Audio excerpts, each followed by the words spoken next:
Москвада bir мигрант мекендешибиздин башына өтө чоң көйгөй түшүп тургандар. Бул видеону көрүп коюңуздар. Бул биздин такси иштеген кыргыз мекендешибиз ушундай чоң бир ТПга туш болуп калып тургандар. Бир орус мотоциклчен жаш баланы сүзүп кетиптир капыстыктан. Анын башына жерге түшүп, нарсадар өтө чоң бир жаракат алыптыр да, азыр учурда реанимацияда экен. Эми бул агабыз ал көйгөй бир ДТП бир көйгөй, андан сырткары эми регистрге дагы түшүп калыптыр да. Азыр кол байланып, эмне кылышын билбей калтырап тургандар.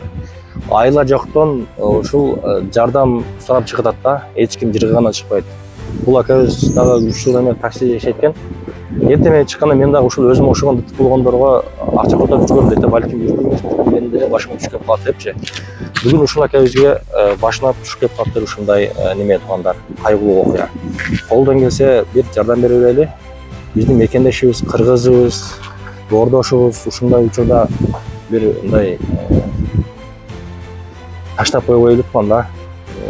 Ремонтуна, тиги мадницасына ал жак бер жак болуп, где-то миллион акча керек экен.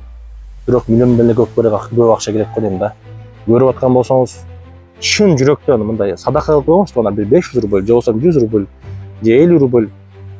Чын жүрөктөн садака кылып коюңуз, машинанын акыбалын карасаңыздар.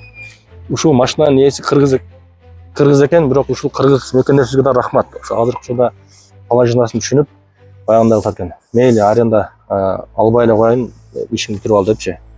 Мындан карагыла машинаны сүзгөндө ушул жерге дүп деп түшүптүр да. Ушул акабыз туугандар жардам берип кала.